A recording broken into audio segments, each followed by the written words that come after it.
Let's get back to my message back on October 4th, U.S. Presidents in Israel, a blessing or a cursing, from Understanding the Times, Fall 2014. The tide turned, obviously, with this man, Harry Truman, 1945 to 1953. Harry Truman had parents who loved the Lord, who loved the Jewish people, told him to do so. And beyond that, Harry Truman had a good friend. His name was Eddie Jacobson, Jewish man. They were in World War I together. They were in business together.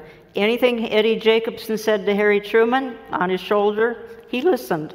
Eddie Jacobson said, "You get involved in this little struggling state of Israel, Palestine, that's going to become Israel. Get involved." And Harry Truman listened. And he met with Chaim Weizmann in 1947 because the state was in the process of becoming an official nation. Not quite, but it was almost there. And obviously it did happen in May of 1948. And just 12 minutes after it declared its independent status, Harry Truman said, "One of the proudest days of my life occurred at 6:12 p.m. Friday, May 14th, 1948, when I was able to announce recognition of the new state of Israel by the government of the United States in view of the long friendship of the American people for the Zionist ideal. It was particularly appropriate that our government should be the first to recognize the new state." That was 1948. When we look at the present, we've gone a long way in the wrong direction, but I am getting ahead of myself. Obviously, in the next election, not only was he expected to lose, they said there's no way he could win, Harry Truman, because there were 3 Democrats running, and they were going to cancel each other out. Dewey was a slam dunk, no-brainer winner. It was a given.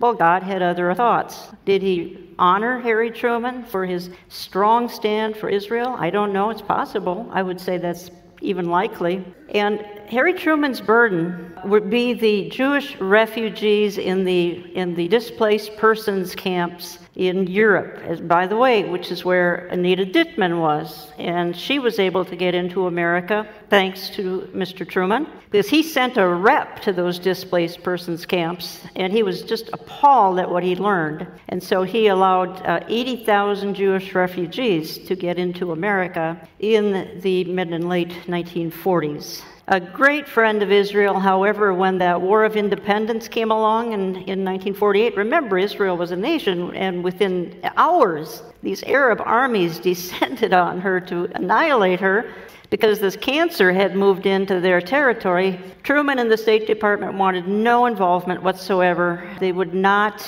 arm the Jews. America stood on the sidelines, as was going to be another president here in a little while. But Ben-Gurion said, "We have only a 50-50 chance of survival if someone doesn't get involved with us and help us in this War of Independence." Nobody did. They had only 9 obsolete airplanes, and this little ragtag bunch of Holocaust survivors defeated these Arab armies. One of the miracles of the 20th century, without a doubt. Even though America didn't get involved, no one got involved. God got involved. That's all you need.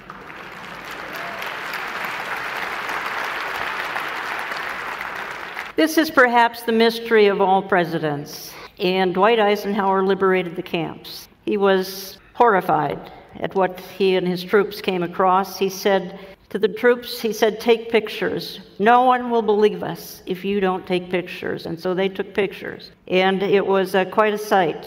He was very, very troubled, obviously, by man's inhumanity to man. Yet, Dwight Eisenhower would go on. The Eisenhower years were going to become, and were called, the coldest years in Israel-U.S. history, including the Carter years. Israel's socialism bothered Dwight Eisenhower, and the Arabs offered containment of communism, and that was huge to Eisenhower. So he opted to show his support of the Arab kingdoms, the Arab world, and oil, and he abandoned Israel. And this man was speaking into him. All these men have men on their shoulders whispering in their ear. John Foster Dulles was very troubled by the Jewish influence that dominated the scene. That was the quote here. The Israeli embassy is practically dictating to Congress through influential Jewish people in America. Well, with a voice like that speaking into Dwight Eisenhower, you can imagine he wasn't too friendly to the Jewish people. And then February 1957, Eisenhower joined with 75 other nations in the UN General Assembly in passing a resolution deploring Israel's occupation of Sinai. Well, along came a gentleman who would be a friend of Israel,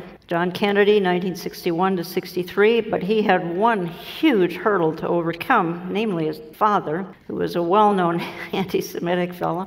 He hated the Jews. Kennedy was able to hurdle that somehow. Actually, John Kennedy said way back in March of 1956, before he was president, he said, "It's time that the nations of the world in the Middle East and elsewhere realize that Israel is here to stay. She will not surrender, she will not retreat, and we will not let her fall." He had to deal with Golda Meir. He was actually the first president to sell arms to Israel. He tripled the amount of financial aid America gave to Israel. He was a good friend of Israel, and his brother Robert was as well. Robert Kennedy assassinated in 1968 by a Palestinian, Sirhan. Both Kennedys were very troubled by the treatment of Soviet Jews, and John Kennedy's foreign policy, they said, could be summed up in 3 words: Nasser, Nasser, Nasser. So all he could really think about in that region of the world was subduing Gamal Abdel Nasser of Egypt. So he took his eyes a little bit off of Israel to focus on containing the Arab world. And when he died, they built a memorial, John F. Kennedy Memorial in Jerusalem. We're playing my message from Understanding the Times, Fall 2014, U.S. Presidents and Israel, a Blessing or a Cursing, if you just joined me. And we'll talk about how you can get a hold of this in just a few minutes. Now we come to an administration that is truly mysterious. You'll never believe that Lyndon Johnson was called a righteous Gentile. And I'll explain why. Again, we can have disagreements with these gentlemen's politics, and I certainly do with some of them, probably all of them. But when it comes to how they treated the nation of Israel and the Jewish people, well, that was kind of a different story. He had a grandfather who said, "Take care of the Jews, God's chosen people, consider them your friends, and help them any way you can." Another thing influenced Lyndon Johnson, and that was back in 1945. He took a trip to Dachau. That left him apparently shaken, stunned, bursting with overpowering revulsion and incredulous horror. It stuck in his mind what had happened. Not only that, but somehow, and just what the connection was, I'm not sure that history is revealing, Lady Bird Johnson would say sometime later, person after person plucked at my sleeve and said, "I wouldn't be here today if it wasn't for your husband, Lyndon Johnson. He helped me out of Europe." So during the war, he somehow got a number of Jews out of Europe into Texas. Again, I'm not sure exactly what the connection was, but he was able to do that. And because of that, he's often been called a righteous Gentile by the Jews. Now, again, as with Truman, he wanted no involvement in the Six-Day War. He sat it out, and complete neutrality, and that war could have been avoided if America and NATO had warned Egypt and Syria against aggression. The world sat it out, that incredible Six-Day War. How many wars last only 6 days? Huh? In history, how many last 6 days? Well, when God's involved, because no nation would get involved with Israel in her Six-Day War. When God gets involved, again, it doesn't matter if anybody else is involved. And America benefited with the defeat of Egypt and Syria. But again, she totally stayed out of the Six-Day War.